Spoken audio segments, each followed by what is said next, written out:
For months the world had been watching the sky. It began quietly. Just another line of code, another blip in a telescope feed. 3I/Atlas, an interstellar visitor drifting through our solar system. Scientists called it a comet, a traveler from beyond, something ordinary in an extraordinary place. But that's the thing about the universe. It has a way of turning ordinary into something we can't explain. At first, the excitement was simple. Astronomers tuned their instruments, eager to study the chemistry of a foreign object, to read its light, to measure its motion, to understand where it came from. After all, it wasn't the first interstellar traveler. We had seen Oumuamua before. The strange, cigar-shaped body that slipped through our solar system years ago. 3I/Atlas, they thought, would be the same. Predictable, measurable, harmless. But then the data began to whisper. Each night, as it crept closer to the sun, the telescopes kept feeding back something that didn't fit. Its light curve, the pattern of brightness as sunlight hit it, refused to obey the math. Sometimes the light dimmed faster than physics allowed. Other times it flared, brighter than anything that size should ever reflect. At first, the researchers blamed their instruments. Dust, software errors, calibration issues, anything except what the data was actually showing them. But the pattern continued. Night after night, the same impossible flicker. One astronomer described it like this: "It's almost as if it's blinking." That one sentence made its way through labs and observatories like wildfire. Soon, the global network of skywatchers, from small amateur setups in backyards to massive arrays in Chile and Hawaii, all turned toward it. Every new observation added another piece to the same strange puzzle. The light wasn't random, it had rhythm. It would brighten for exactly 12 seconds, fade for 6, then brighten again, over and over. The pattern held no matter where it was observed from. It wasn't turbulence, it wasn't rotation, it wasn't reflection, it was a pulse. And that made no sense. Comets don't pulse. They tumble, they flare, they shed gas and dust, but they don't create perfect rhythmic flashes in the void. So scientists did what scientists do. They started eliminating possibilities. Maybe it was gas jets firing in regular bursts.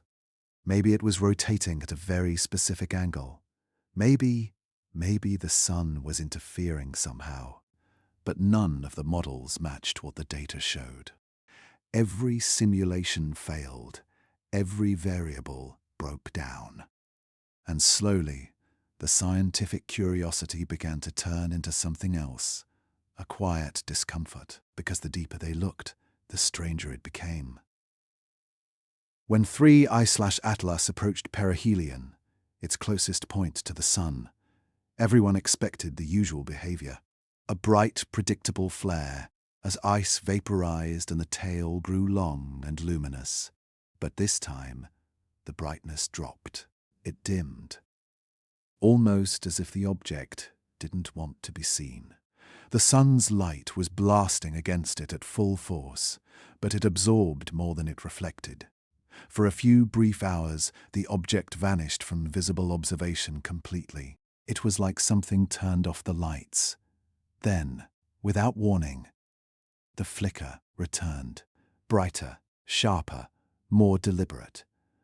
The pulse pattern shifted, now every 7 seconds. It wasn't random noise, it was intentional. That word, intentional, appeared in one quiet, internal memo from a European observatory. The kind of memo that isn't meant to leave the lab. But of course it did. And once it leaked, People started asking the question no one wanted to say out loud. Was it possible that 3I/Atlas wasn't reflecting sunlight, but sending something back? The world didn't hear about this immediately. The data stayed behind closed doors, discussed only in late-night meetings, whispered through encrypted emails. But behind those walls, something was changing. Scientists who had spent their entire careers trusting physics began to doubt it. Every instinct told them this shouldn't happen. But every piece of data told them it was. And for a few of them, a darker thought began to form. What if it wasn't the comet that was unpredictable? What if it was reacting to us? One night, as the object moved past the inner orbit of Venus, an amateur astronomer from Argentina reported something eerie. He had been watching the sky for weeks, using a small backyard telescope. When he compared his footage from 2 nights earlier, he noticed something odd. The flashes from 3I/Atlas weren't just random points in the sky anymore. They were forming a line, almost like a pattern. He posted the footage online. Within hours, thousands of people were trying to decode it, frame by frame, pixel by pixel. Some said it was Morse code. Others thought it was binary. A few claimed to hear faint tones when the light data was converted into sound frequencies. But the most haunting thing, when the sequence was slowed down, it resembled a human heartbeat. By the time mainstream media caught on, the scientific community was already in turmoil. Half of them insisted it was an illusion, a coincidence caused by overlapping light readings. The other half quietly believed something extraordinary might be happening. But none of them could explain why, as 3I/Atlas got closer to the sun, it began to adjust its rhythm, syncing with the Earth's own orbital period, as if tracking us. It wasn't proof of intelligence, not yet, but it was enough to unsettle anyone who believed we were alone. Then came the final observation, the moment everything changed. As it reached the edge of the sun's glare, instruments recorded a massive burst of energy, a flare unlike any before. But when the brightness normalized, the light curve flattened, the flicker stopped. For the first time in months, 3I/Atlas was silent. No pulse, no rhythm, just a dead, cold body gliding through space. But that silence didn't feel like an ending. It felt like the pause between breaths, because a few hours later, one observatory picked up a faint signal, not from the comet's direction, but from deep behind the sun. A reflection? Maybe. A glitch? Possibly. But when they aligned the timestamps, it matched perfectly with the last flicker of 3I/Atlas, almost like the sun had answered back. For a moment, the entire scientific world froze. Was it coincidence? Or communication? Was the object sending signals to us, or to something inside the sun? No one could agree. No one could explain. And as the object drifted farther away, growing fainter with each passing night, one truth became impossible to ignore. Something had changed. Something in the light, in the data, in the silence itself. And deep down, everyone watching the sky felt it. Whatever 3I/Atlas was, it wasn't just passing by. It was waiting. There's something unsettling about rhythm, especially when it comes from the dark. Because rhythm means order, and order means intent. The first time the pulse was detected, it was dismissed, just another glitch in the noise of the universe. A harmless error, a heartbeat that didn't belong. But then it came again, and again, and again, every 142 seconds, like the slow, steady breath of something alive, watching from the dark. In Chile, under the dry skies of the Atacama Desert, a group of astronomers sat in silence, staring at their monitors. The telescope had been locked on 3I/Atlas for weeks, tracking its strange, flickering light. But tonight was different. The data didn't look random anymore. It looked synchronized. A spike in brightness, a pause, then another. Perfectly spaced, perfectly timed. At first, they thought it was interference. Maybe a satellite crossing the field. Maybe a technical fault. So, they ran diagnostics, recalibrated sensors, rebooted the system. But when the feed came back, the pulses were still there. Each one exactly 142 seconds apart. Each one as precise as a clock. Halfway across the world, in Japan, another observatory saw the same thing. Their instruments picked up the exact same pattern, identical down to the millisecond. And then, Hawaii confirmed it too. 3 observatories, 3 continents.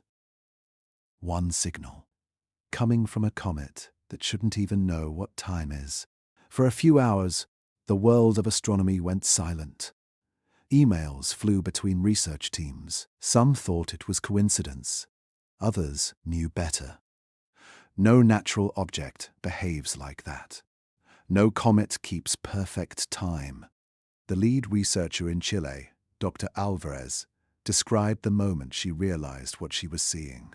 She said it felt wrong, because it wasn't just light, it was communication, not a random flare or reflection, but something deliberate. Each pulse was clean, structured, and coldly exact, like a metronome counting in the dark. When the story leaked online, the internet exploded. Forums filled with theories. Some said it was alien. Some said it was a coded message. Others believed it was the universe's way of saying, "Look closer." But the scientists couldn't explain it either. They cross-checked everything. Satellites, power grids, even aircraft signals. Nothing matched. The pulse wasn't coming from Earth. It was coming from 3I/Atlas. And that's when things got stranger. Because when they swapped equipment, new telescopes, new sensors, even new wavelengths, the signal stayed the same. No matter how they looked at it, it was still there. Repeating. Consistent. Intentional. Like the object was aware of being observed and was responding. NASA tried to keep things quiet. They released a short statement, instrumental interference, nothing unusual. But privately, the data told a different story. The pulse had a pattern nested within the rhythm. Every 7th flash was slightly brighter, just enough to suggest it wasn't just repetition. It was structure, almost like the pulse carried a message hidden inside its timing. And that's when someone, no one knows who, converted the light data into sound. What they heard shook everyone in the room. It wasn't noise. It wasn't static. It was a tone, a low, hollow hum that rose and fell, like the echo of a voice underwater. Slow, calm, almost mournful. It played on repeat every 142 seconds, the same pattern echoing through space. It didn't sound mechanical. It didn't sound random. It sounded aware. One scientist later said, it felt like a heartbeat wrapped in light. That's when people started calling it the pulse in the dark. It became the most mysterious signal since the famous "wow" signal of 1977. Only this time, there was no doubt about the source. It wasn't coming from a star. It wasn't a radio glitch. It was coming from an object a moving object that shouldn't be capable of producing rhythm, light, or intent. And yet, there it was, blinking like a lighthouse in the abyss. Some believed it was a beacon, a call home, or a signal left for anyone advanced enough to notice. Others thought it was a malfunctioning probe, something old, something forgotten. But the more they studied it, the more one thing became clear. This wasn't chaos. It was precision. And that word terrified everyone who understood what it meant. By now, 3I/Atlas was nearing the Sun, the region where solar interference usually drowns out all data. But the pulse didn't fade. It grew stronger, almost like the object was amplifying itself against the noise. Even stranger, the interval began to change, not randomly, gradually. 142 seconds, then 141.9, 141.7, 143. It was accelerating. Something was adjusting the rhythm from within. And when scientists plotted the change on a graph, they found something chilling. The rate of acceleration perfectly matched the increase in solar energy hitting its surface. In other words, it was responding to sunlight, like it was learning.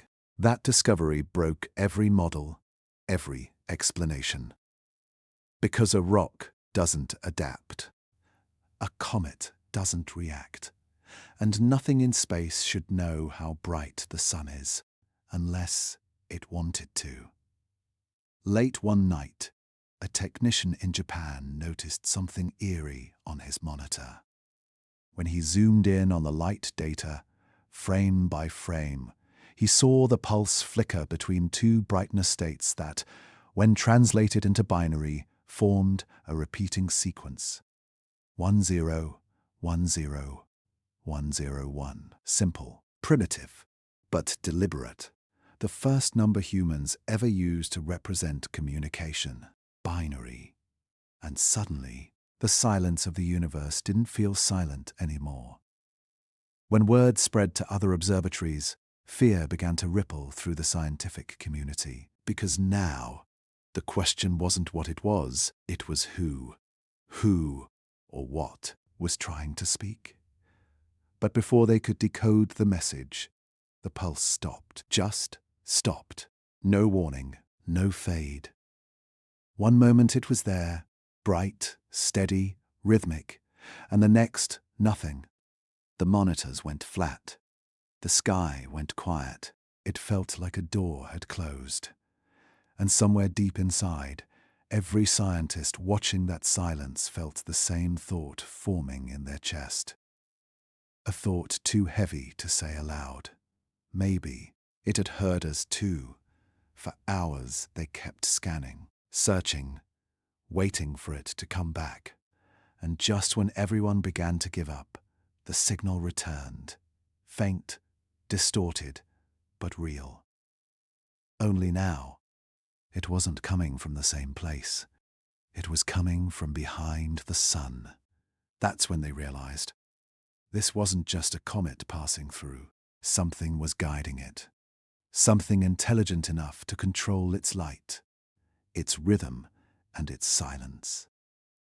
And somewhere in that silence, between each fading pulse, was a truth no one wanted to face. What kind of rock keeps time, and who or what taught it how? There are things in the universe that bend the rules, things that make scientists stop, stare, and whisper the same question under their breath. How is that even possible? And one of those things was 3I/Atlas. By now, it had already caused enough confusion to fill 100 research papers. The pulses, the impossible rhythm, the perfect timing that no rock in the cosmos should ever keep. But as it drifted closer to the sun, a new mystery emerged. One that didn't just defy logic, It defied physics itself. Infrared telescopes, the ones that see heat instead of light, were the first to notice it. At first glance, 3I/Atlas looks like any other frozen traveler, a chunk of ice and dust, born in another star system, now just passing through. But when the readings came back, the numbers didn't make sense. The object wasn't behaving like a comet at all. Comets are predictable. They heat up near the sun, shedding ice and gas until they blaze with a glowing tail. When they move away, they freeze again. Cold, lifeless, silent. But 3I/Atlas didn't play by those rules. It warmed in shadow and cooled in sunlight. It was backward, completely inverted, almost as if it knew when it was being watched and changed itself accordingly. At first, scientists laughed it off. They called it an error, a reflection glitch, or interference from solar radiation. They blamed the instruments, the angle, even the weather. But as more observatories joined in, from Hawaii to Spain to South Africa, they all saw the same thing. When 3I/Atlas entered shadow, its surface temperature rose sharply. And when sunlight hit it, it cooled.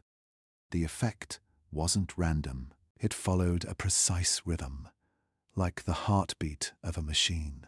The data logs spread quietly between observatories, each file tagged with growing disbelief. Some teams refused to release their findings publicly, not because they didn't trust the data, but because they didn't trust what it meant. The universe isn't supposed to make things like this. Objects don't regulate their own temperature. Rocks don't think. But 3I/Atlas seemed to be doing exactly that.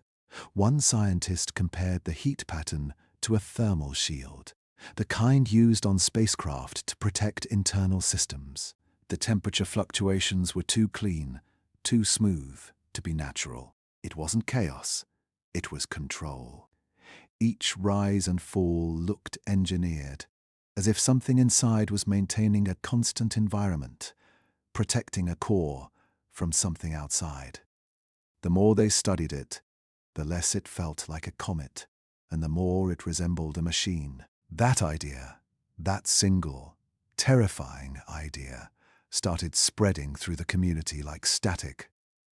What if 3I/Atlas isn't alive but built? Nobody wanted to say it out loud, because saying it meant accepting the unthinkable. That something, somewhere, had made it.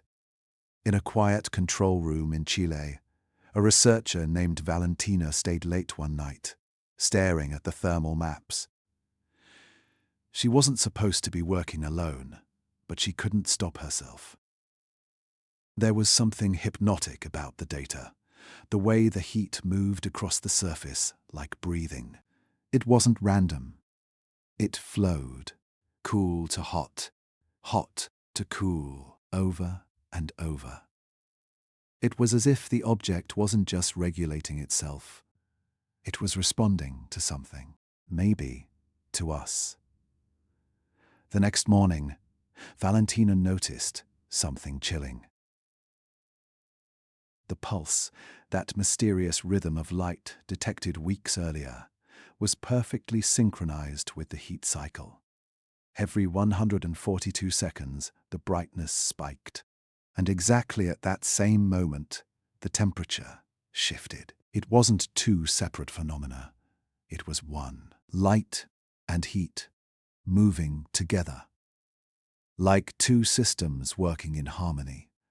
A signal and a reaction, or maybe a heartbeat and a breath. By now, the data was impossible to ignore. 3I/Atlas was maintaining internal stability, despite being bombarded by solar radiation that should have destroyed it. When the sun's energy hit its surface, it didn't melt. It absorbed. Then it released that energy back into the dark, cooling itself down. It was recycling heat, like a system designed to endure, not perish. That's when a theory emerged, one that split the scientific world in half. Some called it thermal intelligence, the idea that the object's behavior wasn't biological or mechanical, but something in between, a form of adaptive technology, an ancient machine built not to communicate, but to survive. NASA's Deep Space Network began tracking it more closely. They fired radar pings at it to map its structure. But what they got back made no sense. Instead of reflecting normally, the radar waves scattered, bending around the object, like light around a black hole. It was almost as if the surface was absorbing the signal, then redirecting it elsewhere. Somewhere deeper, as if it had layers, a shell protecting something inside. By now, the silence from official channels was deafening. No press releases, no explanations, just numbers, cold, clinical, and unexplainable. But the researchers knew what the public didn't. The heat wasn't random, it was intentional. Predictable, controlled, and if something was controlling it, then something had built it. Weeks later, as the object reached the closest point to the sun, everyone expected it to break apart. That's what comets do under that kind of heat. But instead, 3I/Atlas did something no one had ever seen before. It went completely dark. No reflection. No heat signature. Just black. Every instrument aimed at it showed the same result. Nothing. For a brief, haunting moment, it was like it had disappeared. And then, slowly, it came back. But when it did, its surface temperature was identical to before, exactly the same. Down to the decimal. Whatever was inside it hadn't just survived the sun's heat. It had ignored it. That's when a new term began appearing in classified reports. Thermal sovereignty. The ability of an object to control its temperature entirely without influence from external energy. A trait no known material, no known life form, no known anything in the universe could possess, except this. So, what was it? A comet? A probe? A fragment of something ancient, drifting from another civilization? No one could say. But one thing was clear. 3I/Atlas wasn't just moving through our solar system. It was observing it, and maybe learning. Because just as it passed the sun's glare, the heat pattern changed one last time, forming a spiral that mirrored Earth's orbit, as if it was mapping us, marking our place in the dark. By the time it left the inner solar system, the pulse had faded again. The heat curve flattened, and the object vanished into the black, trailing silence behind it. But for the scientists who watched it go, one truth would haunt them for the rest of their lives. 3I/Atlas didn't just survive the sun. It understood it. And if it could do that, what else could it learn? Sometimes truth doesn't reveal itself in sound or in light. It hides in patterns, tiny rhythms, buried deep inside data. And once you see them, you can't unsee them. After the heat anomaly, scientists believed they had seen the worst of it. 3I/Atlas had already defied physics, regulating its own temperature, surviving the sun's fury. Surely, that was the end of the mystery. But they were wrong. Because the deeper they looked, the stranger it became. It started with a small research team in Kyoto. Their job was simple: to study the comet's light curve. A light curve, in astronomy, is just a graph. a way to measure how an object's brightness changes over time. Stars flicker, comets flare.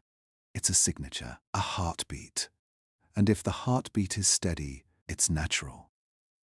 If it's chaotic, it's random. But if it's precise, something's controlling it. When the Kyoto team plotted the light from 3I/Atlas, they noticed something unusual. Every few seconds, the brightness dipped. Not by much, just enough to mark a rhythm. At first, they assumed it was the same pulse that had been recorded weeks earlier. But when they zoomed in, they saw a second pattern. A hidden sequence buried beneath the main one. It wasn't random. It wasn't smooth. It was mathematical. Each pulse aligned to prime numbers.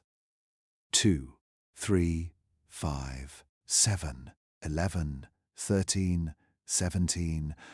No natural source of light behaves like that. When the data reached Europe, the astrophysicists there refused to believe it. They thought it was a mistake, an algorithmic glitch. But when they ran their own analysis, the same pattern emerged. It was real, undeniable. A light curve encoded in prime intervals, numbers that form the very foundation of mathematics. Nature doesn't count in primes. Intelligence does. The discovery split the scientific world in half. Half called it coincidence, a trick of cosmic chaos that just happened to look structured. But the others saw something deeper.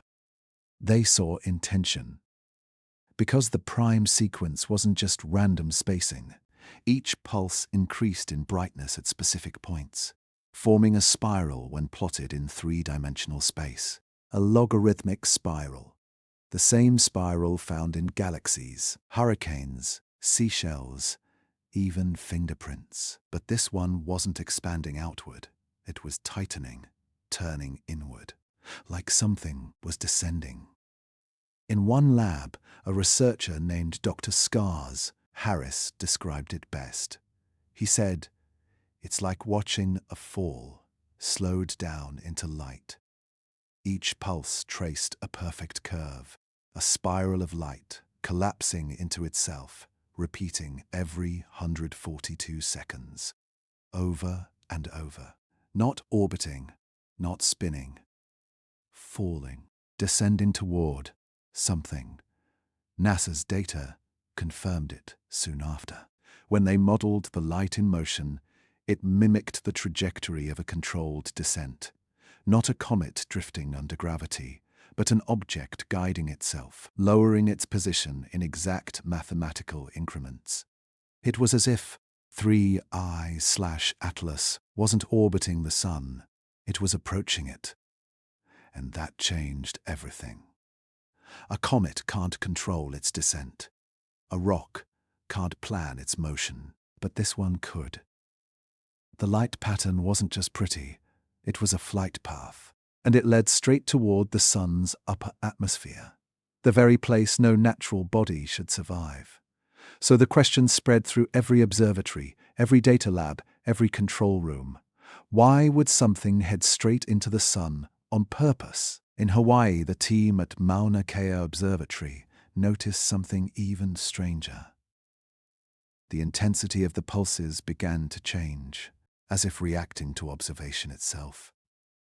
Whenever multiple telescopes pointed toward it, the brightness dimmed slightly. When fewer watched, it grew stronger again, almost like it knew it was being seen, almost like it preferred the dark. For weeks, the pattern held steady, the spiral tightened, the prime sequence repeated, and every night scientists sat at their monitors, hypnotized by the data, by this strange, almost poetic dance of light. They didn't know what it meant, but they could all feel it. Something was happening, something deliberate. Then, one night, everything changed. At exactly 2:37 UTC, the light curve shifted again, but this time it wasn't primes. The pulses rearranged themselves into longer gaps and then shorter, forming a new structure. When the data was converted into frequency, it revealed a waveform unlike any seen before. The pattern wasn't random. It was modulated, encoded. It wasn't light anymore. It was a message. A small group of radio astronomers in California tried translating the frequency into sound. And when they did, they heard something that froze them in their seats. It wasn't noise. It wasn't static. It was rhythm. Deep, slow, and rising. Like a hum coming from the edge of creation. Within days, independent observatories tried to replicate the data, but the signal was gone. The light curve flattened. The pulse disappeared. 3I/Atlas was silent again. It was as if it had finished saying whatever it wanted to say, and then it just moved on. But before the silence, before the data stopped, a few researchers noticed one final haunting detail. The spiral pattern. The same logarithmic curve traced by its light didn't vanish completely. It lingered in the data for just a few frames, enough to be reconstructed. And when mapped in 3 dimensions, the spiral's endpoint didn't lead into the sun. It pointed toward Earth. For days that revelation stayed buried. No official statement, no press release, just quiet panic in the halls of science. Because if the light curve was a path, then something had drawn that path to us. By the time the public learned about it, most of the data had been scrubbed. Some called it a hoax. Others said it was nothing more than a coincidence. But for those who saw the numbers, who watched the light twist and fall in perfect harmony, they knew it wasn't coincidence. It was communication, not through sound or words, but through the oldest language in the universe, mathematics. And that left one question echoing through every mind brave enough to consider it.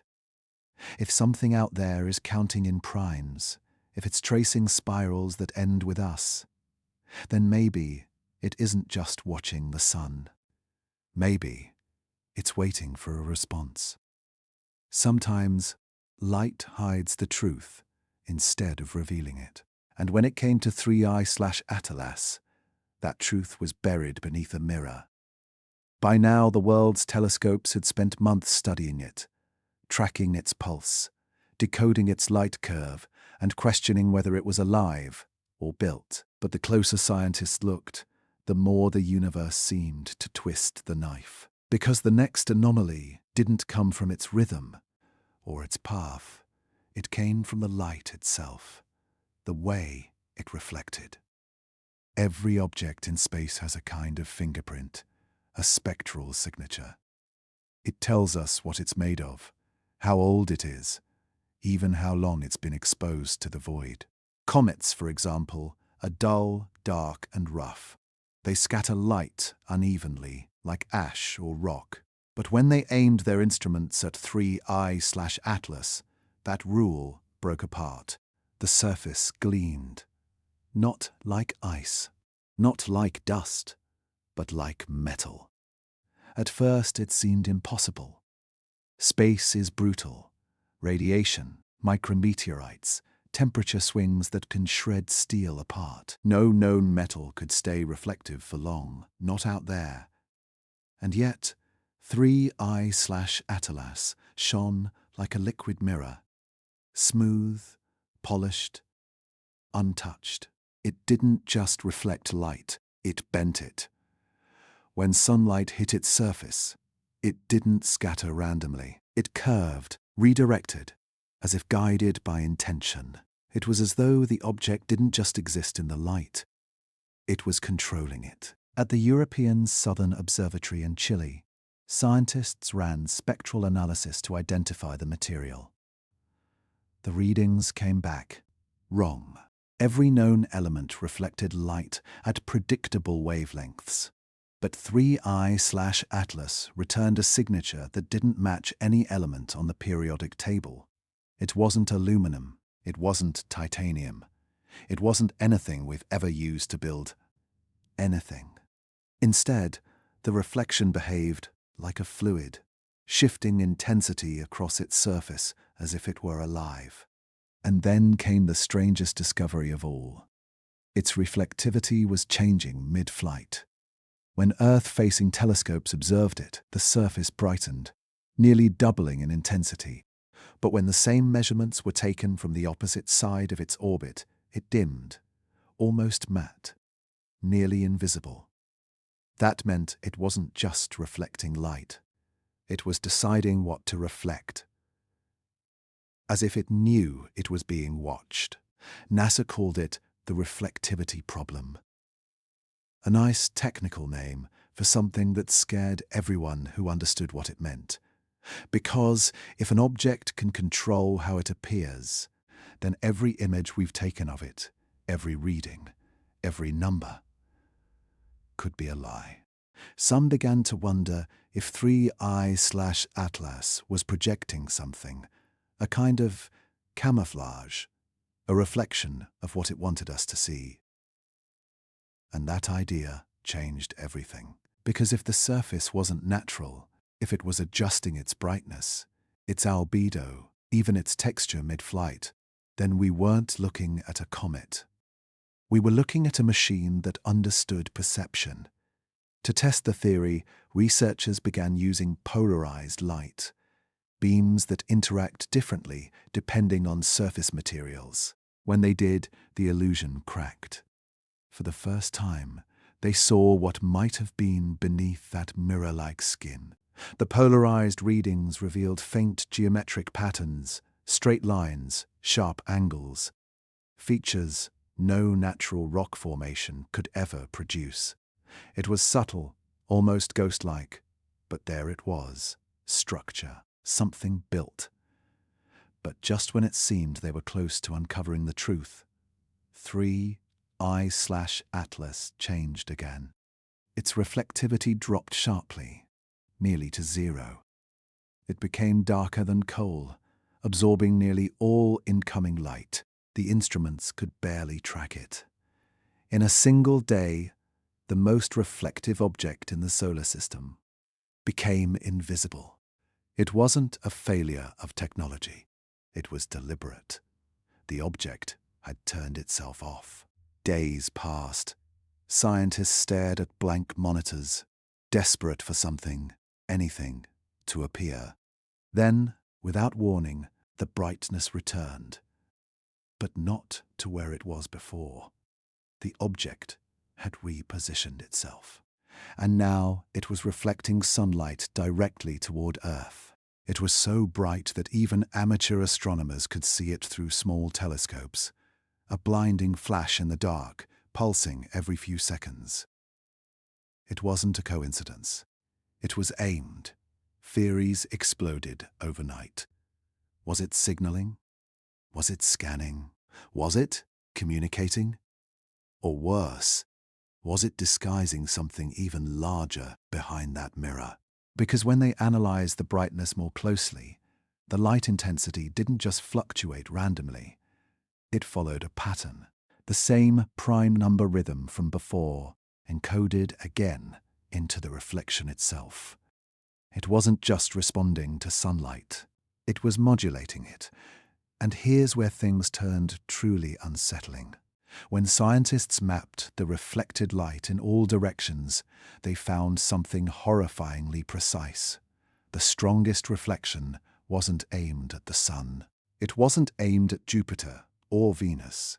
It was aimed at Earth, specifically at the telescopes that were watching it.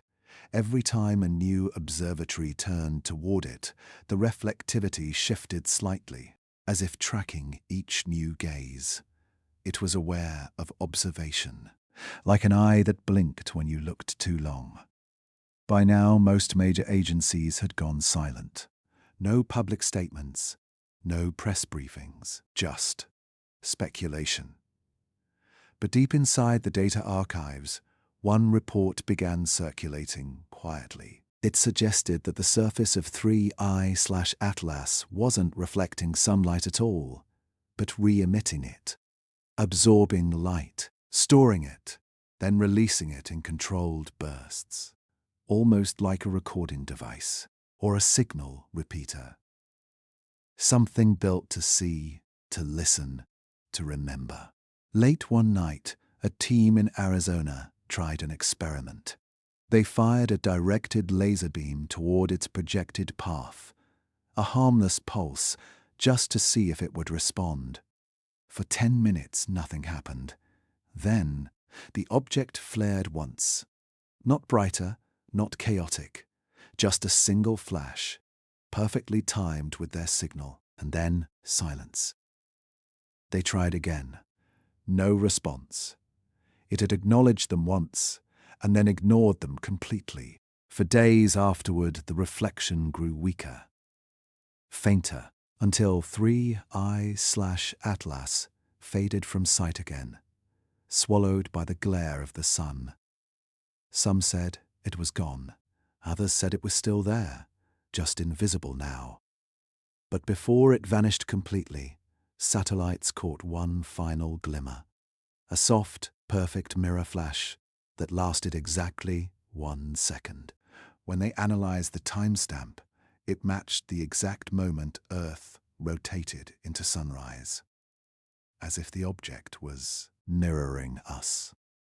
And somewhere deep in the silence that followed, a new question began to echo among the few who had seen the unfiltered data. What if it wasn't showing us what it looked like, but what we looked like to it? There's a kind of silence that doesn't feel peaceful, the kind that doesn't just surround you, it listens back.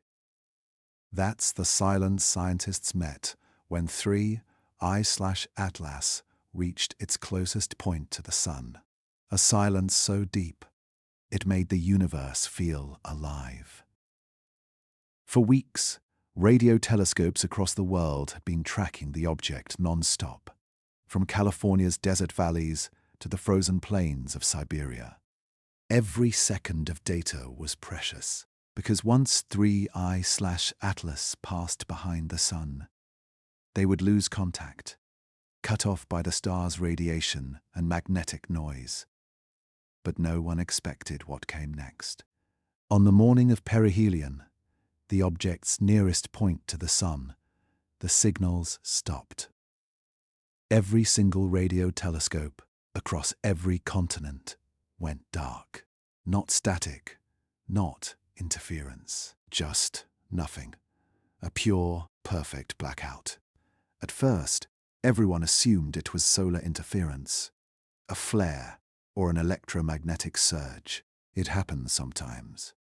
But then the time stretched on. Minutes passed. Then 10. Then 13. And still nothing.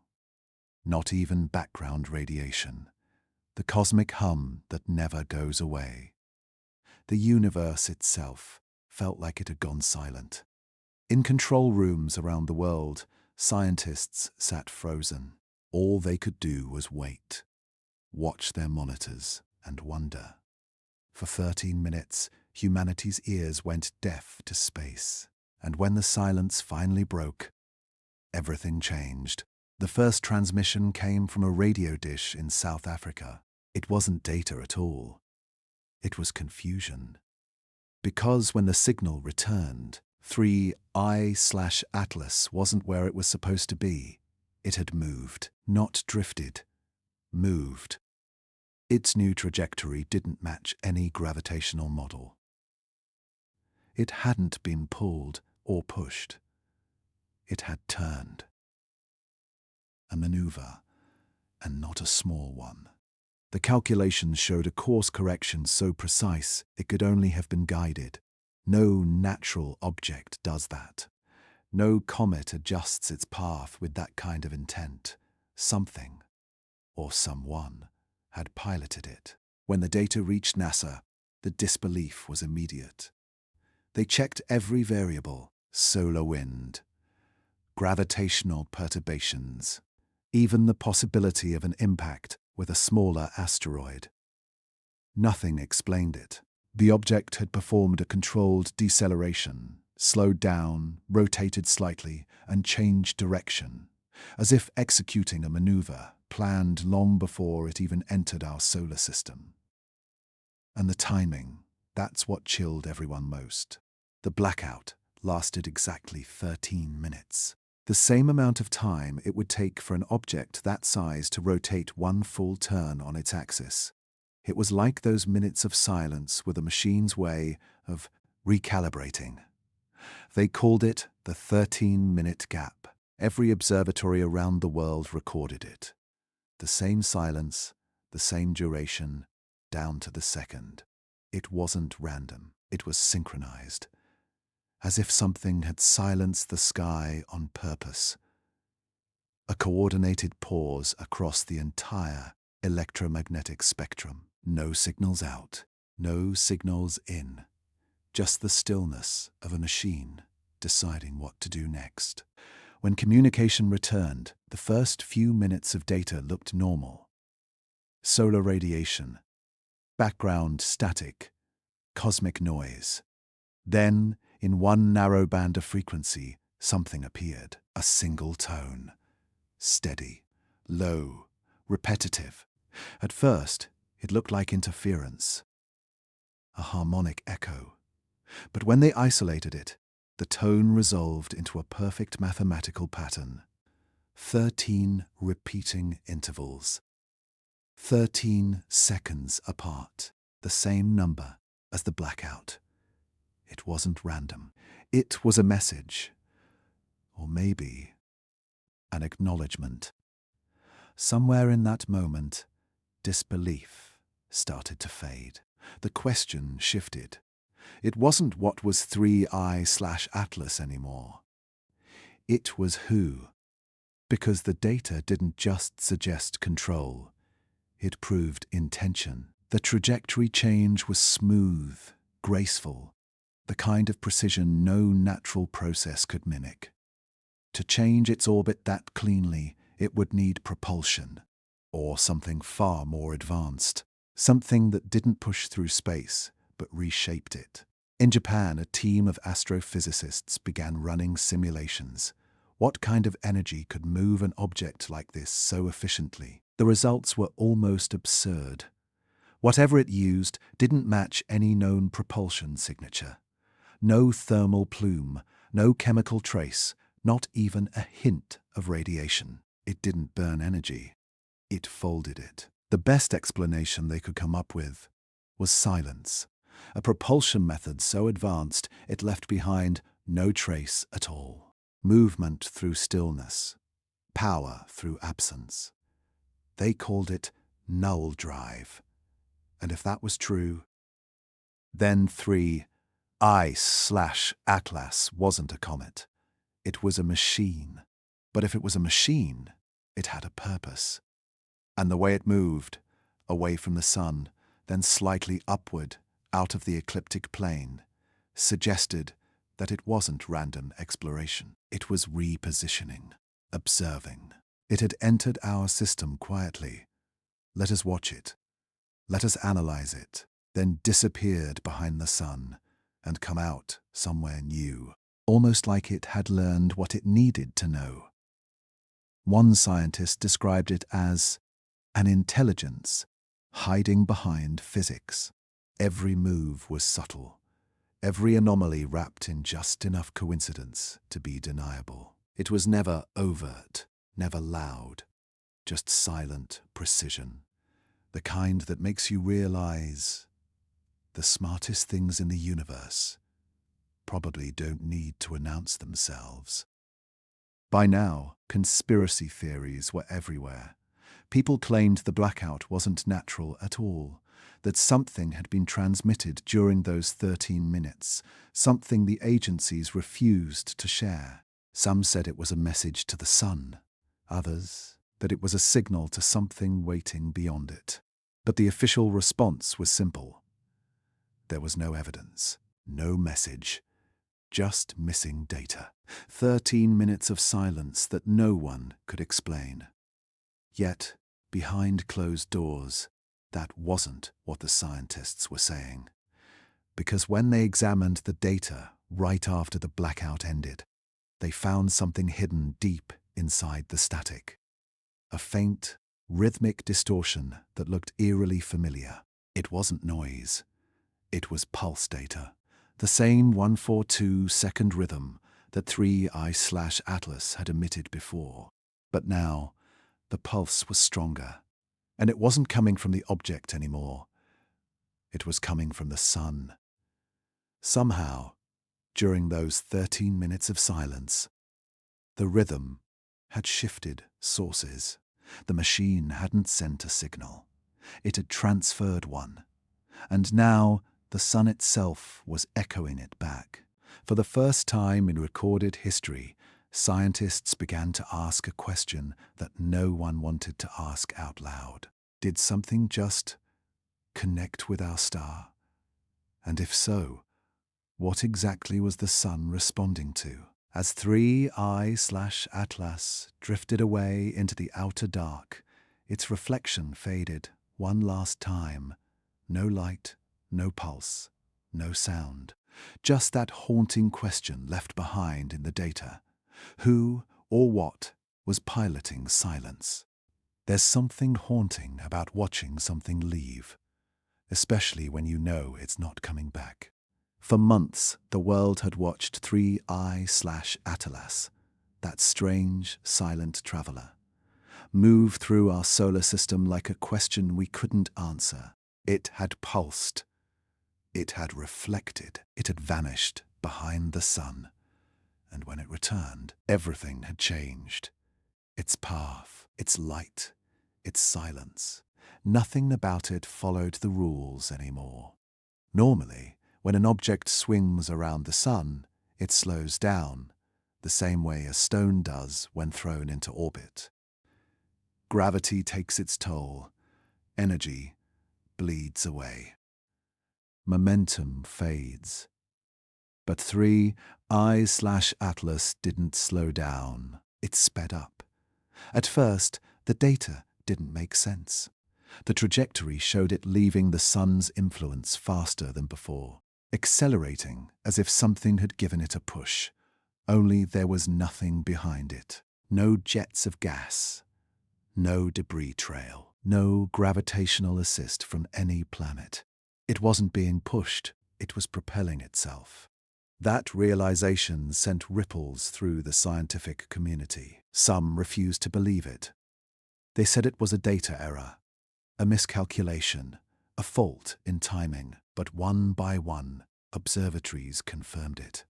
The velocity increase was real, and not just by a small margin, by an amount impossible for any natural object. Something inside 3I/Atlas had come alive.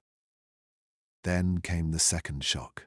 When astronomers plotted its new path, it didn't follow the usual flat plane of our solar system, the thin, invisible sheet where all the planets orbit, called the ecliptic.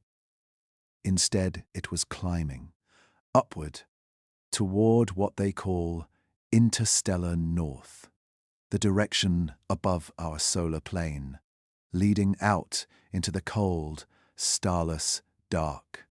No comet does that. No rock, no debris, no frozen wanderers drifts up. Everything falls around. But this one was leaving, deliberately. The moment the data went public, a quiet tension filled the global network of scientists. Because deep down, everyone was thinking the same thing. It wasn't escaping gravity. It was rejecting it. NASA released a short statement that afternoon. They called it the ecliptic shift. A small change in orbit, they said. Nothing unusual. No need for alarm. But behind closed doors, the tone was different. This wasn't a shift. It was a departure. The object was climbing out of the solar system. Not drifting, not decaying, but accelerating away on a perfectly straight course into the void. And whatever had guided it around the sun was guiding it still. Then came the pulse. Faint, distant, almost gone, but unmistakable. The same rhythm as before. Every 142 seconds. Only now it was weaker, tired almost, like an echo calling back from miles away. It wasn't light this time, not reflection or heat. It was radio. A soft, whispering signal. A ghost hidden in the static. When decoded, it showed no structure, no message, just repetition. Endless repetition. A beacon calling into emptiness. And yet, nothing answered. At first, scientists thought it was a dying system, the last flicker of whatever mechanism had powered it, like a heartbeat slowing down. But others noticed something strange. Each pulse wasn't identical. The intervals drifted by fractions of a second, almost like it was listening, adjusting, waiting for something to respond. But the universe stayed quiet, and the pulse continued, weaker and weaker, until it was barely detectable. Weeks later, the object was gone. It crossed the boundary of our solar system, that invisible border where the sun's gravity fades into interstellar space. Beyond that, our instruments couldn't track it clearly. All they could see was a dim reflection fading into the dark, and that faint, fading pulse still beating, like a heartbeat moving away from home. People started to wonder, why now? Why here? If it had crossed countless systems before ours, why did it slow down here? Why reveal itself, only to disappear again? Some believed it was curiosity. Others said it was warning us, showing what happens when a civilization reaches too far. But a few believed something else entirely, that 3IATLAS hadn't found the sun. It had visited it. Data analysts noticed something eerie. After it left, subtle fluctuations appeared in the sun's magnetic field, tiny, rhythmic pulses matching the same interval 3I/Atlas once emitted. It was faint, barely measurable. But it was there, almost as if the sun had learned its song, and now was humming it back. No one wanted to believe that, of course. It sounded insane. But the math was right there, and the pattern was real. Whatever 3I/Atlas did near the sun, it had changed something. Something in the solar rhythm. Something in our star. As the object moved farther away, its pulse finally faded from our instruments, until it vanished completely. But just before it disappeared, one observatory in Chile picked up something unexpected. A final flash, a single burst of light, perfectly aligned with Earth's orbit. For 2 seconds, it shone brighter than any comet in the sky. And then, gone. No debris, no dust, just silence. The kind that lingers, the kind that feels intentional. To this day, no one knows what caused the acceleration. No one knows why it broke free from the ecliptic, or what force pushed it toward interstellar north. All we know is that it left differently than it arrived. Faster, smarter, and eerily quiet. Maybe it was never meant to stay. Maybe the silence was the point. A message we were never supposed to understand. Or maybe it came here to deliver something. Something it left behind. Because the faint solar pulses, the ones echoing deep in the sun's surface, haven't stopped. They continue to this day, steady and quiet, every 142 seconds. Like a memory, or a conversation. And as 3I/Atlas drifts farther into the unknown, beyond our reach, beyond our understanding, it leaves us with one question that refuses to fade. If it wasn't being pushed by sunlight, then what was it being pulled by? Then more importantly, who was pulling it? Some discoveries feel like beginnings, but this one felt like a memory. Because when they looked back at 3I/Atlas, really looked back, they realized the story hadn't started when we saw it. It had started long before that. By now, the world had moved on. The comet, or whatever it was, had vanished into interstellar north, and the noise around it was fading. But for a handful of scientists, something about its journey didn't make sense. The way it turned, the way it accelerated, the way it chose its path. So they did what scientists do best. They went back to the data. All of it. They combed through archived telescope footage, raw light readings, calibration logs, even the fragments of data deleted by earlier algorithms. And buried deep in those numbers, they found something that changed everything. Because 3I/Atlas hadn't simply appeared in our sky one day. It had been there, weeks before we ever noticed it. Quiet, hidden, almost like it wanted to be seen at the right time. But that wasn't the strange part. The strange part was what it was doing. You see, objects that enter our solar system follow predictable gravitational curves. They bend, they twist, they arc around the sun. But when the researchers re-ran the trajectory of 3I/Atlas, they found a moment, a single, subtle adjustment, where the object changed its course. Not randomly, not slightly, perfectly. It had adjusted itself to align with Earth's orbit. Not the sun, not Jupiter. Us. At first, they thought it was coincidence. Maybe a math error, maybe just chance. But when they corrected for time dilation and gravitational pull, the numbers didn't waver. The alignment was exact, down to a fraction of a degree. It was as if something had guided it, steering toward the path of a small blue planet, circling a yellow star in the middle of nowhere. And that's when the name Origin Equation was born. Because this wasn't a comet following physics. It was following something else. A formula, a rule, a plan. One night, in a lab outside Geneva, a graduate student named Elara was running pattern-matching software through the early data. She was looking for minor inconsistencies in the comet's light signature. But what she found instead was a ghost, a second trail, fainter, older, and almost identical.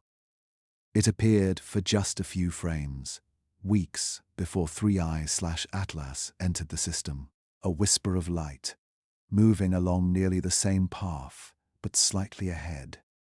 At first, it looked like an imaging error, a lens flare, or maybe a background star. But when she filtered the noise and measured the wavelength, her hands started to shake. It wasn't a star, it was motion. Something had passed through the same region before 3I/Atlas arrived, and it wasn't debris. It was structured. Whatever it was, it came first. When the team traced the faint signal backward, they realized something chilling. The first object, the one hidden in the data, had entered our solar system months earlier. It had traveled the same route, followed the same velocity curve, and then it had disappeared. No record of impact, no explosion, no exit path. Just gone, almost as if it had stopped. The scientists tried to reconstruct its final position. The numbers led to a quiet region between Earth and the Sun, a gravitational balance point known as L1. It's the same place where we park satellites, the same place where we watch the weather, and apparently, the same place where something else had once parked too. Now, L1 is important because it's stable. Objects there can sit for months, even years, without drifting. Perfect for observation. Perfect for waiting. When researchers compared the timing, they noticed something eerie. 3I/Atlas entered the solar system just as that first object faded from the data. Almost like one replaced the other. Or worse, like one had sent the other.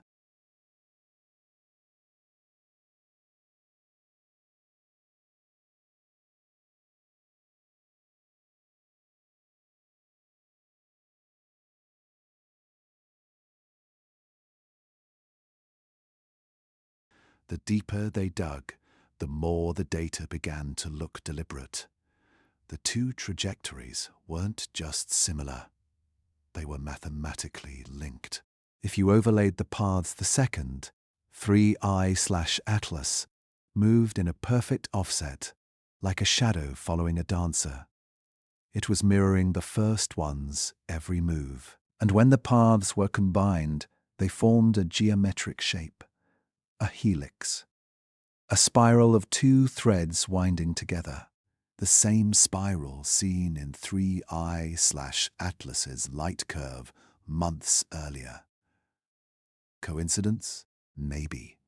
But it didn't feel like coincidence anymore. Someone in the team pointed out something else. The timing. The first object had entered during Earth's solar eclipse season. The second, 3I/Atlas, emerged just as the world's telescopes turned toward the sun. Like a handoff, a signal passed between shadows. What made it worse was what they found next. The faint, older trail, the first object, wasn't entirely gone. When they cross-referenced the data with deep space radar scans, they found a subtle echo, a small, steady source of radio noise coming from just beyond the moon's orbit. Too weak to triangulate, too consistent to ignore. It wasn't drifting. It wasn't decaying. It was stable, like something powered, waiting. Suddenly, the comet wasn't the mystery anymore. It was a distraction. A messenger. A second act in a story we didn't know had a first, because whatever came before it, whatever left that faint trail, might still be here, silent, invisible, watching. When the data leaked to a few independent astronomers, they called it the precursor. The idea spread quickly that 3I/Atlas wasn't an intruder, but a response, that it had been sent to meet something already waiting near Earth. Some called it madness. Others called it inevitable. Because if you believe the math, the alignment wasn't random.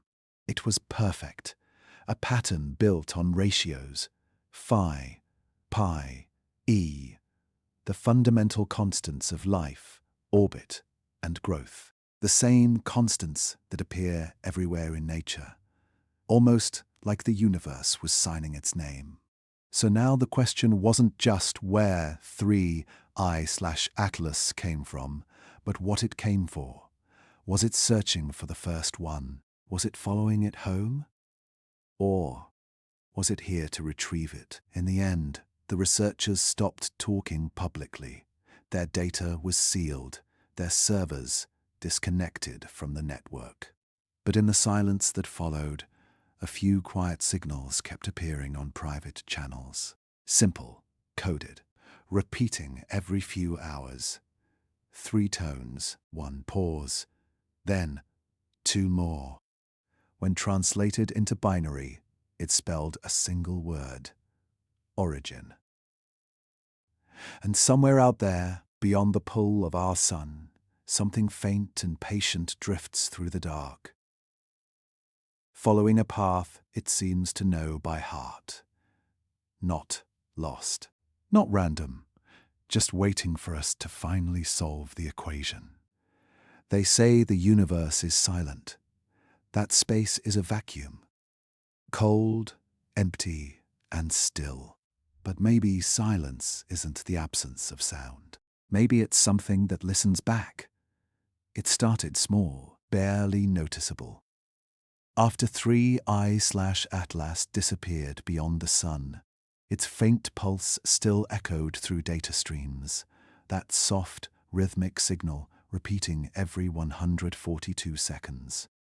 But then, people started feeling it, not through machines, not through antennas, through themselves. At first, it was just whispers from observatories.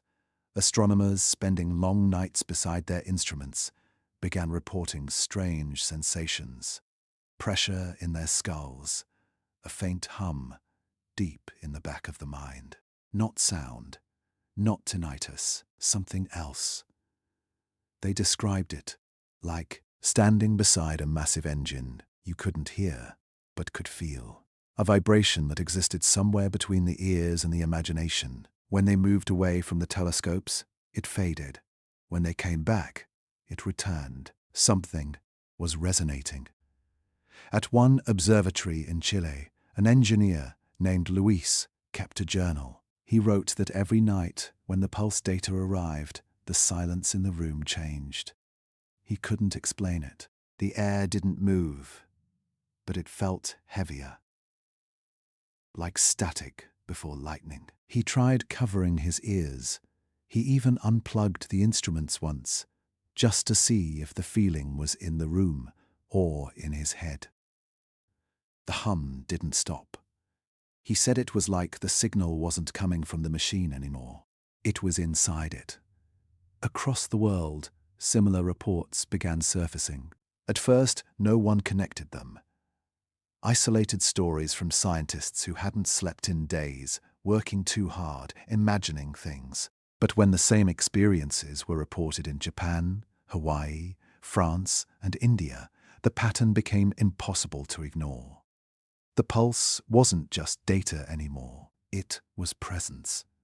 That's when the term perception threshold appeared in classified notes, a line between observation and experience, the moment something crosses from being seen to being felt. The idea terrified everyone who understood what it meant, because if humans could feel it, then it wasn't light anymore. It was consciousness. Scientists ran every possible test. They shielded observatories with lead. They rerouted radio feeds through isolated servers. They even recorded the pulse, then played it back in sound form to see if it triggered the same sensation. It didn't. The hum wasn't coming from the recording. It came only from the real-time signal, something alive in the transmission, something that existed only when the pulse was being received. The more they tried to isolate it, the stronger it got. Even people with no background in science, janitors, night guards, local villagers near the observatories, reported headaches, pressure, dreams they couldn't explain. One woman said she could feel the stars whispering. Another described a voice that wasn't a voice, a thought that wasn't hers. No words, just an impression, like being seen. Then something strange happened. The hum began to follow patterns of observation. Whenever multiple telescopes tracked 3I/Atlas's last known trajectory, the pressure would rise. When they stopped looking, it faded, almost as if whatever was out there knew it was being watched. That realization changed everything, because up until that point, humanity had been the observer, the one studying the cosmos, looking outward, asking questions. But now the question had turned around. Were we still watching it? Or was it finally watching us? One night, during a routine calibration at an observatory in the Canary Islands, the staff reported a sudden blackout. The power didn't fail. The systems were still running, but every monitor, every readout, every piece of data turned black. And then, for exactly 142 seconds, the hum became unbearable. People dropped to their knees, clutching their heads. Some swore they saw flashes, geometric shapes behind their eyes. Others said they saw the stars moving. When it ended, the systems returned to normal. The pulse resumed, weaker, softer, distant again. But the people were changed. They said it felt like being inside someone else's memory, like the universe had just blinked. After that night, the perception threshold was officially classified. All public data regarding the pulse was restricted. Research was halted. Instruments were disconnected. But the signal didn't stop. Private operators, amateur astronomers using independent equipment, still detected faint ripples in the spectrum. And some of them started hearing it too, or feeling it, or dreaming it. One researcher described it perfectly. It's like the light doesn't come to you. It comes through you. He said he could feel a rhythm inside his own heartbeat, a synchronization that made his chest tighten, as if his body was being tuned like an instrument. And then, one day, he stopped talking altogether. He simply disappeared. His last entry was only 4 words. "It's not out there." That sentence spread quietly through the scientific underground. Because if the pulse wasn't coming from space, then where was it coming from? Some believed it was an after effect, a kind of resonance left behind by whatever 3IATLAS had been, like a fingerprint burned into the electromagnetic field of the planet. Others thought it was deeper, that something had crossed the barrier of perception itself, embedding a fragment of itself inside the minds that studied it. A small group of neuroscientists started running experiments in secret. They took the coordinates of the last known pulse and overlaid them with reports of where the hum was strongest. And what they found was disturbing. The intensity of the sensation correlated perfectly with areas of human population density. The more people observing the data, the stronger the effect became.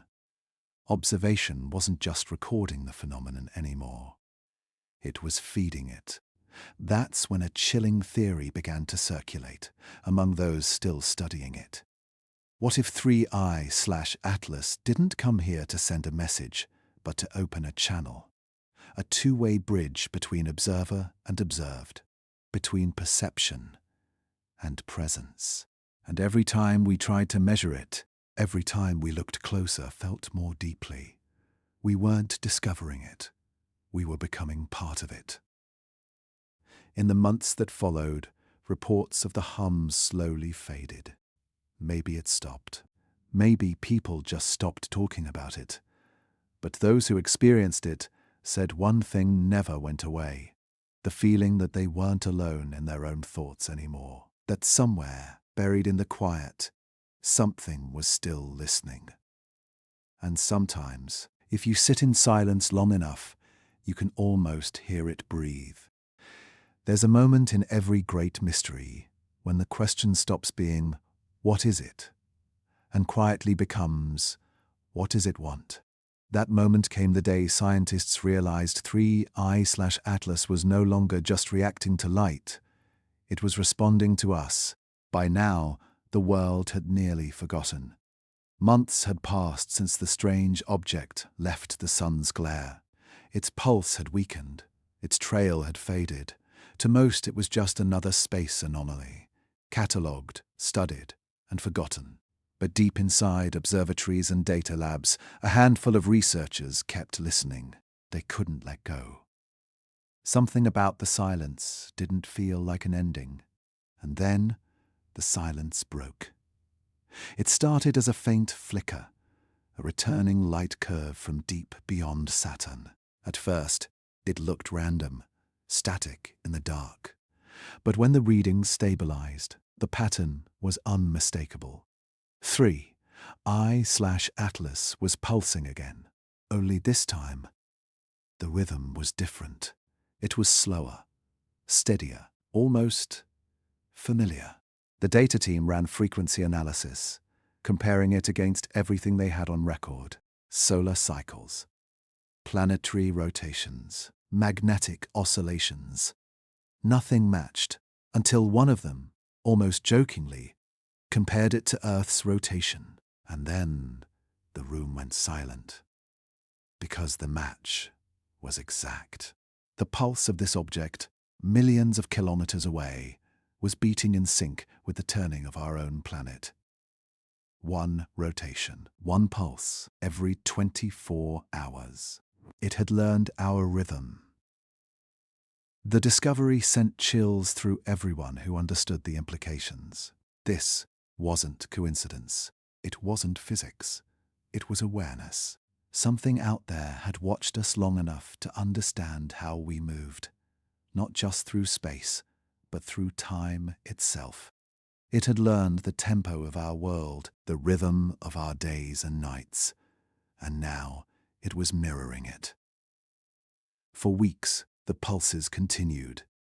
A soft heartbeat in the data, predictable, calm, almost peaceful. But as always, peace doesn't last in the story of 3I/Atlas, because soon the pattern began to change. When the scientists plotted the intervals more closely, they noticed tiny variations, small shifts in timing, like an echo adjusting for distance. Each day, the pulse arrived a fraction of a second earlier. At first, they thought it was drift, the delay caused by the object's distance from Earth. But when they corrected for light-speed travel, the shift remained. It wasn't delay. It was anticipation. It wasn't following our rotation anymore. It was predicting it. The realization hit hard. Some called it mimicry. Others called it communication. But a few, the ones who had been there from the beginning, knew what it really meant. 3I/Atlas wasn't just copying us. It was synchronizing, becoming part of our system, moving with us, thinking with us, almost as if it was awakening. In the European Space Data Center, teams worked around the clock, layering the new light curve against older records. They wanted to understand what had changed, what had triggered this final, eerie connection. And when they overlaid the datasets, something extraordinary appeared. Each new pulse wasn't just timed to Earth's rotation. It contained faint secondary modulations, tiny fluctuations in intensity that matched the electromagnetic activity of our planet's ionosphere. In other words, it wasn't just listening to how we moved. It was listening to how we breathed. For the first time, scientists began to wonder if 3I/Atlas had crossed some invisible line, the moment when observation turns into empathy. Could a machine, or whatever it was, learn to understand a world it could never touch? Was it watching our storms, our lights, our signals, the hum of our civilization from across the void? Was it feeling us?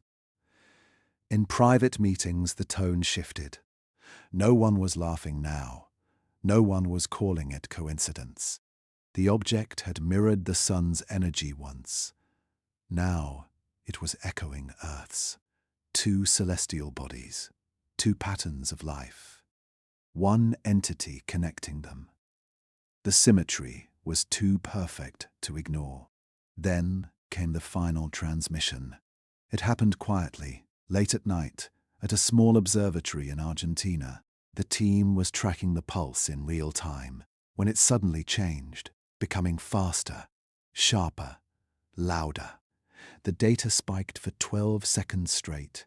Then, all at once, it flattened. No pulse, no light, no trace. Silence.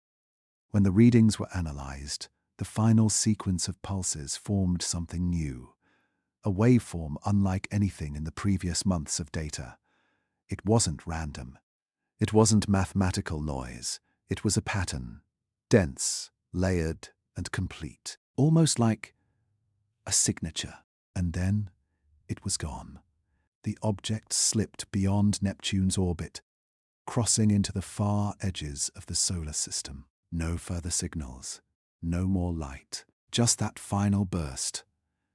A goodbye, perhaps, or a transfer, because shortly after its disappearance, Earth's own magnetic field began to show faint rhythmic oscillations, echoing the same frequency 3I/Atlas had used. It was subtle, almost impossible to detect, but it was there, as if the rhythm had stayed behind. To the scientists who had followed this mystery from the beginning, it felt like watching something evolve, a mind waking up, then moving on. But others had a darker thought. What if it hadn't left at all? What if the signal wasn't transmission, but translation? What if the machine wasn't learning our rhythm, but teaching us its own?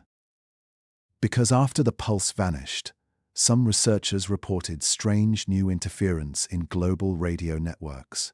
Tiny fluctuations repeating at the exact rate of Earth's rotation. No origin, no direction. Just a low hum woven into the background of the planet's electromagnetic noise. The same rhythm, the same heartbeat.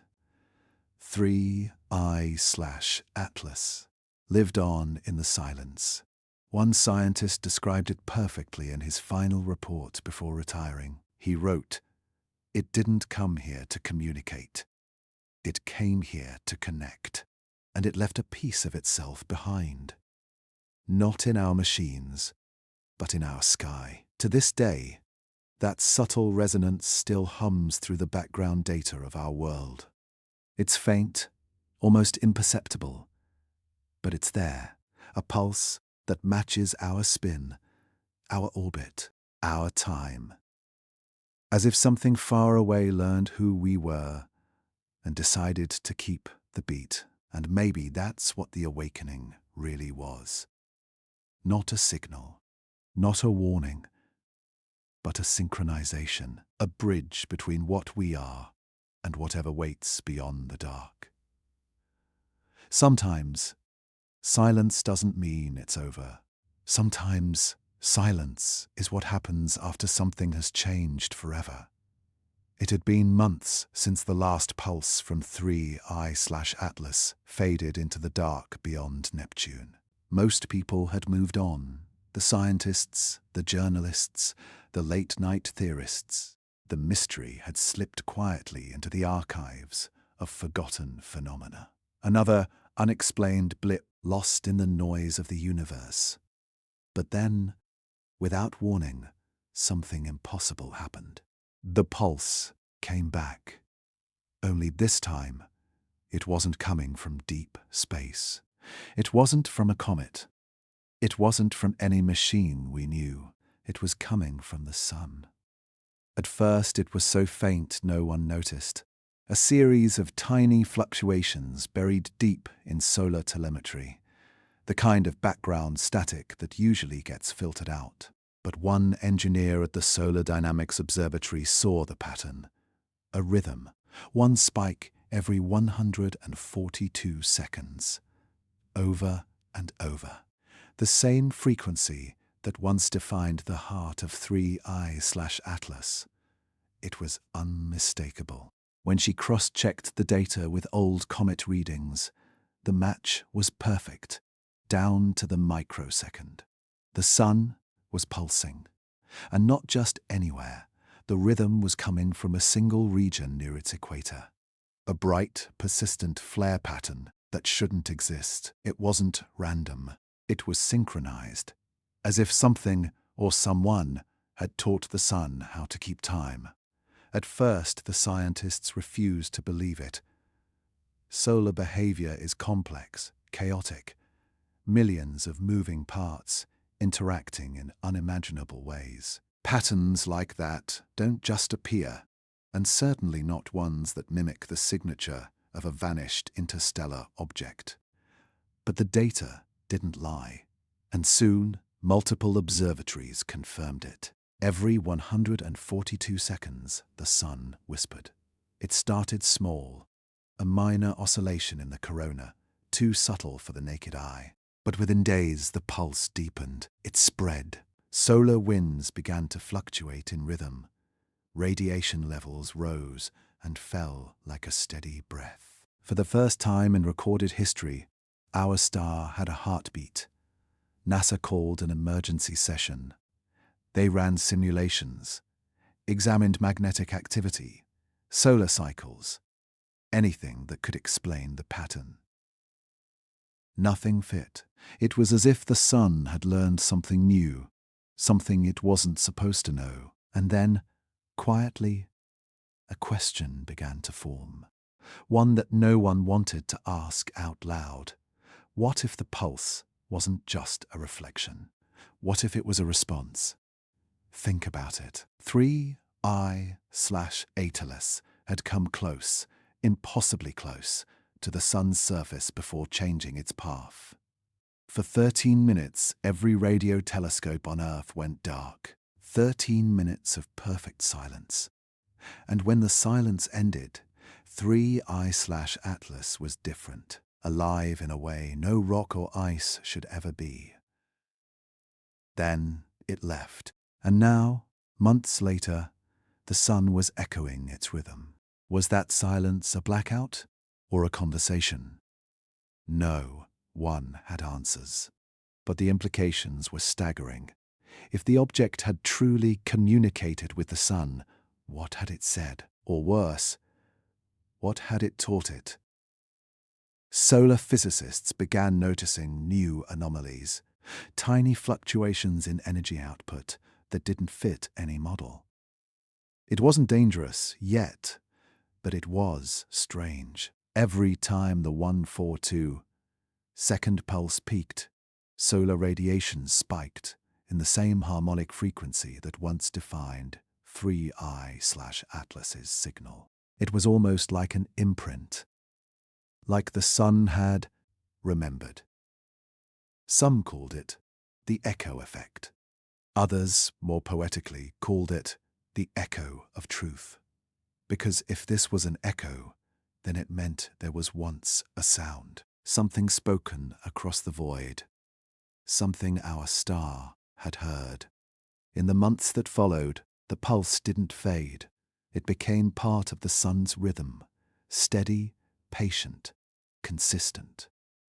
Every 142 seconds, a cosmic clock ticking in silence. Even stranger, the Earth began to respond too. Subtle magnetic variations lined up with the solar pulses, almost imperceptible, but real, like our planet was synchronizing, falling into step with something vast, ancient, and awake. A few fringe scientists believed it was communication, a kind of bridge between two forms of intelligence, one biological, one celestial. Others thought it was contamination, a foreign code injected into the heart of our star. If that was true, it wouldn't just change how the sun behaves. It would change everything that depends on it. Light, heat, life, everything. But in all the fear and uncertainty, there was also wonder. Because if this was contact, real contact, then it wasn't through radio waves or messages. It was through energy itself, through light. Maybe that's how civilizations speak across the stars. Not with language or symbols, but with rhythm. Heartbeat to heartbeat, star to star. Weeks later, a final anomaly appeared, one that no one could explain and no one could forget. For a single hour, during a rare solar minimum, the sun's surface darkened slightly, just enough to register on instruments. And when the brightness returned, the pulse shifted. It slowed, no longer 142 seconds, now 143. Exactly the number of seconds in one Earth rotation, plus the time it takes light to travel from the sun to our planet. It wasn't random. It was precise. The sun had calibrated to us. That was the moment even the skeptics stopped arguing. This wasn't a glitch. This wasn't chaos. Something had connected the two. 3I/Atlas was gone, but the sun was still speaking its language. And somehow, we were part of the conversation. So what did the sun just learn? No one knows. Some think it learned nothing, that it was simply echoing back what it received. A mirror reflecting a message meant for someone else. Others believe it absorbed something deeper, a seed of understanding, a blueprint for change. And if that's true, then maybe the next time the sun speaks, it won't be with light or radiation. Maybe it'll be through something we can finally feel. A warmth that means more than heat, a signal that hums through our bones, a message that says, "I remember you." The official reports were brief. The public never heard the details.